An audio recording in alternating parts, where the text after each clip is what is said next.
The answers for the 5.1 practice. Okay, the first problem was kids and toys, an experiment on the behavior of young children. Each subject is placed in an area with 5 toys. They put a bunch of kids, individually in a room with 5 toys. Past experiments have shown that the probability distribution of the number of x, random distribution, x is the number of toys played with, is as follows. Okay, find the missing one, x equals 5. So 3% of the kids just sat there and didn't play with any of the toys. 16% played with one of the 5 toys. 30% played with 2 of the toys, 3 of the toys, 4 of the toys.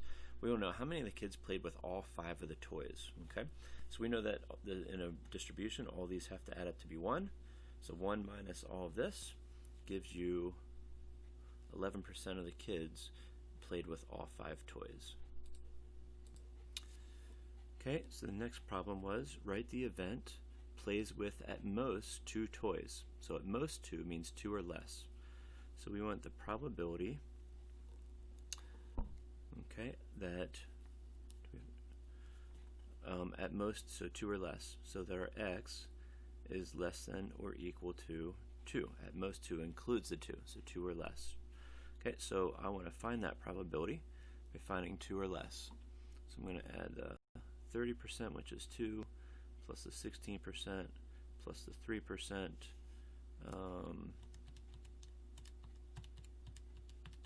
gives me 49%. Part B, okay, probability that x is less than 2. Why is it different than what okay, find that first, okay. It doesn't include the 2, that's the second part of this, so we don't include the 30%, so it's just the 16% plus the 3%, which is the 19. Does not include 2 toys. Right, and there is no part C. Okay, so the third question, classify these as discrete or continuous. The pH of water sample that has been randomly selected from a stream. So pH can be measured as any number. I think it's between -1 and 10. So if it's any number between -1 and 10, and it can be like 3.141, etc. It's a continuous. Okay, generally we give the result of like a pH of 3 or a pH of 8, but it can be, I believe, measured as decimals as well. So it could be like 7.1258. Okay, so it's continuous. B, the number of correct on a recent multiple choice test. So there's a set number of questions, like 9 questions that are random, that are multiple choice, and the number you get correct are either 1 or 2 or 3 or 4. So that means it's discrete. The exact amount of sleep that a randomly selected student got last night. So you could have gotten 8.21 hours or 5.81458 hours. Okay, so it's a continuous random variable. Okay, once again, with number 4, we're measuring, just classifying it as discrete or continuous. So we're going to say the random variable is R, and it's the number of times you have to roll a fair-sided 6 die to get a 1. So I'm going to keep rolling until I get a 1. I could roll it 1 time, or 2 times, or 3 times, or 4 times. I'm not going to run it. It couldn't be like 1.858 times. Okay, so that is a discrete random variable. Winning time in the 100-meter dash at a randomly selected international track meet. So this could be a random variable T for time. It could be 100-meter dash, 8.456 seconds or something like that. Okay, so that's a continuous.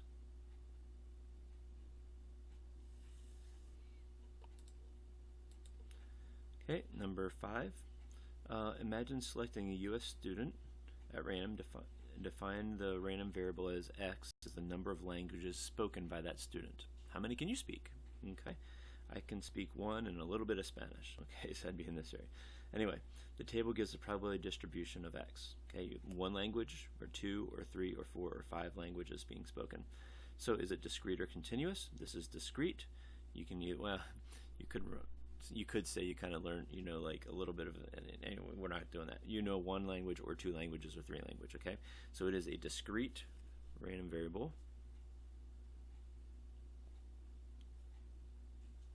Okay. Show that the distribution is valid. Okay, so if I add this all up together, it adds to be 1. And all 0 to 1. Okay, so none of these are below 0 or above 1.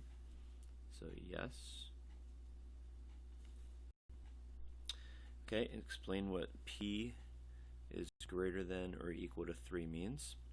And what is that probability? Okay, in words, greater than or equal to 3, that is someone speaks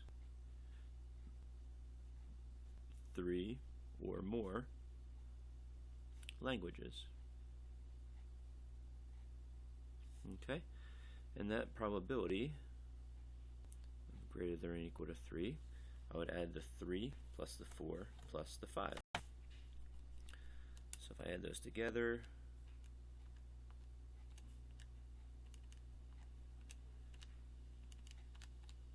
I get 0.075. Okay, so 7.5% of students speak 3, 4, or 5 languages. Okay, so the last problem here is a little bit trickier. It says toss 4 times. Suppose you take a fair coin and you toss it 4 times. X is the number of heads you get. Okay, so we want to know first of all, create the probability distribution. So to do that, I made all the possible outcomes. So I know from last chapter, the first one could be a heads or tails. Second times heads or tails, heads or tails, heads or tails. So multiply these together, I know there's a total of 16 different outcomes. So first I said, what if they're all heads? What if there's 3 heads? So 3 heads and a tail, 3 heads and a tail, the tail could be different places. 2 and 2, these are the different outcomes of where 2 and 2 could be. And then 3 tails and a head, okay, could be different, head could be different places, and then 3 tails. So the probability distribution of this is, okay, X is the number of heads.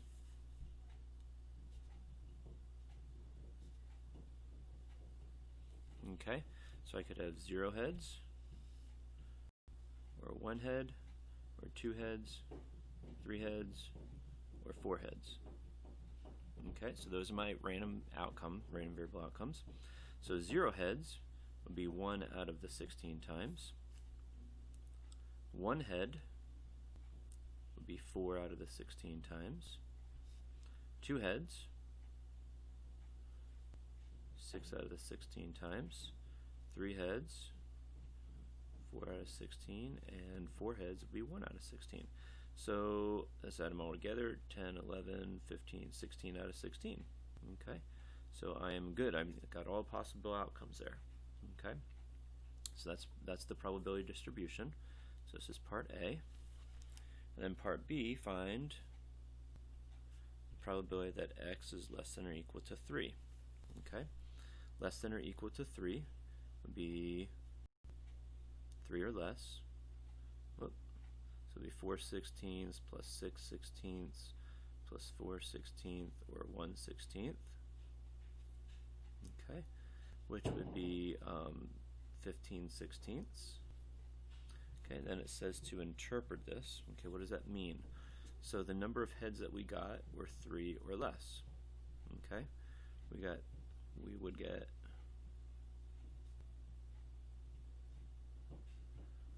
3 or less heads 15 out of 16 times. Okay, come to class with some homework questions if you have them.